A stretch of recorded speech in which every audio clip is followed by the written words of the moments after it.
Friends Kola grace kitchen రెసిపీకి స్వాగతం అండి. మరి కాసరకాయలు గుజ్జుగా కూర చేస్తానని చూపిస్తాను. అన్ని సిద్ధంగానే రండి. హాయ్ ఫ్రెండ్స్, కాసరకాయ కూరకు కావాల్సిన పదార్థాలు కాసరకాయలండి. ఇవి ఈ సీజనేనండి దొరికేది, ఇప్పుడు ఈ వర్షాకాలంలోనే. ఇవి కడిగి ఆరబోసుకున్నానండి. ఇవి ఉల్లిపాయలండి, ఒక మీడియం ఉల్లిపాయలు ఇంతలా తీసుకున్నానండి. ఉల్లిపాయలు, కొబ్బరి, ఉప్పు, వెల్లుల్లిపాయలు, జీలకర్ర, ధనియాలు, గొడ్డుకారం లేదండి, ఎండుమిరపకాయలు, కొంచెం చింతపండు నానబెట్టుకోవాలి, ఆయిల్. ఇవి మాత్రమేనండి కావాల్సింది. ఇప్పుడు వేస్తున్నానండి ధనియాలు, ఎక్కువ కొన్ని వేస్తాం. ధనియాలు, జీలకర్ర,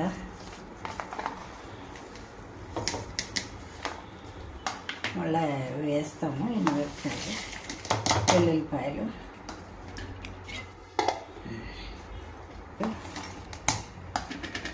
చింతపండు అండి,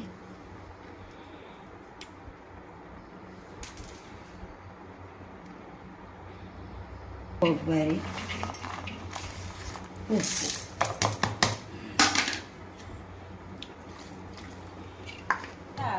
పచ్చిదే, నా దగ్గర గుడికారం లేదు కాబట్టి ఎండుమిరకాయలు వేసి అన్ని పచ్చివే మిక్సీకి ఆడిచి పెట్టినానండి.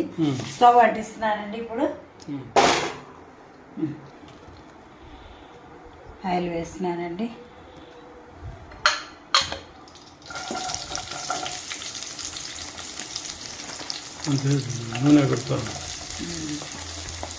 కరివేపాకు కూడా అండి. హాయ్ ఫ్రెండ్స్, ఈ కాకరకాయలు ఈ సీజన్లోనే వస్తాయండి.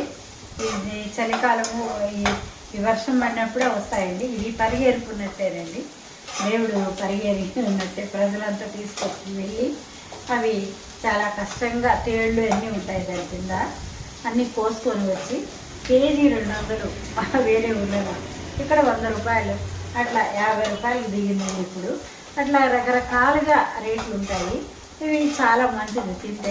షుగర్ పేషెంట్లు కానీ, బీపీ, మరి కొలెస్ట్రాల్ అట్లా ఉండేవాళ్ళు తినాలని చెప్తారు. ఇవి ముందు నుంచి ఏసయ్య పుట్టించినాడు. ఇవి ఎవరు రైతులు విత్తనం వేయరు. అలాగే ఆ విత్తనాలు చిక్కి మళ్ళీ చెట్టుగా వస్తాయి. దీనికి దుంప ఉంటుంది లోపల, ఆ దుంప వర్షం వచ్చినప్పుడు చిగురించి మళ్ళీ మొక్కగా వస్తుంది. అట్లా మనకి కాయలు ఉత్పత్తి అవుతూ ఉంటాయి. అందుకని ఇవి చాలా బాగుంటాయి, ఖరీదు కూడా, ఆరోగ్యానికి అని అందరూ శుభ్రంగా కడిగి ఆరినాయండి. ఇవి చాలాసేపు అయింది. గ్రేవీగా గుజ్జుగా వస్తుందండి కూర.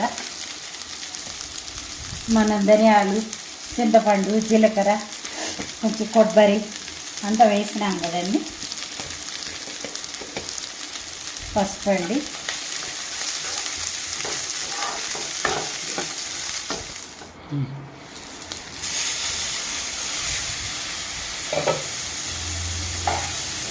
దీనిలో కొంతమంది బెల్లం కూడా వేసుకుంటారండి, కొంచెం తీయగా ఉండాలి. మాకేమి ఇష్టం లేదండి, చేదే ఇష్టము, అందుకని వేయలేదు నేను బెల్లము.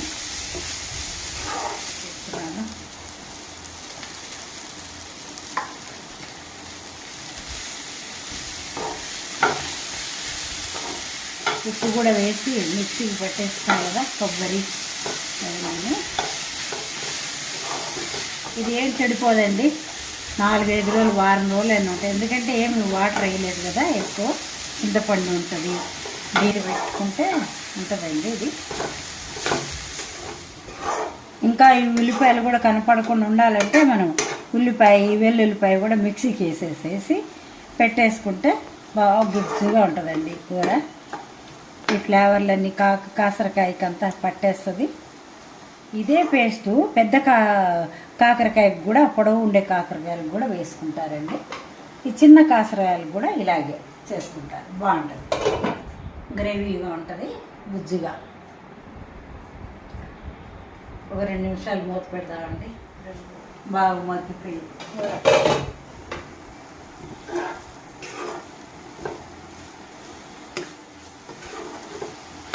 చపాతీ, జొన్న రొట్టి, మామూలు రైస్కి, చపాతీలకి, జొన్న రొట్టెలకి, పులికాయలకి బాగుంటుందండి. గ్రేవీగా కూర మగ్గిపోయింది, ఆఫ్ చేసేస్తున్నానండి. సర్వింగ్ బౌల్లో గుజ్జుగా కాసరకాయల కూర సర్వింగ్ బౌల్ సిద్ధంగా ఉందండి. టేస్ట్ చేసి చెప్తాం. హాయ్ ఫ్రెండ్స్, కాసరకాయల కూర గుజ్జుగా తయారు చేసుకుని కూర నేను వేసుకున్నానండి. కలుపుకున్న చాలా కలర్ఫుల్గా ఉంది, చాలా మంచి వాసన కూడా వస్తుంది. ఇప్పుడు నేను తిని టేస్ట్ చేస్తాను, మీరు మాత్రం చేసుకొని తినాల్సింది దొరికినప్పుడు. అబ్బా అబ్బా అన్నట్టుంది, చాలా బాగుంది. కొబ్బరి, ధనియాలు, చింతపండు, జీలకర్ర మంచిగా ఉంది, టేస్ట్గా ఉంది. కూర కూడా చాలా బాగుంది, అన్నింటిలోకి ఉపయోగపడుతుంది. మంచి ఆరోగ్యంగా ఉంటారు, తింటారు. లైక్ చేయండి, షేర్ చేయండి, సబ్స్క్రైబ్ చేసుకోండి. మరి కొంచెం చూస్తూ ఉండండి, చాలా బాగుంది. Thank you very much.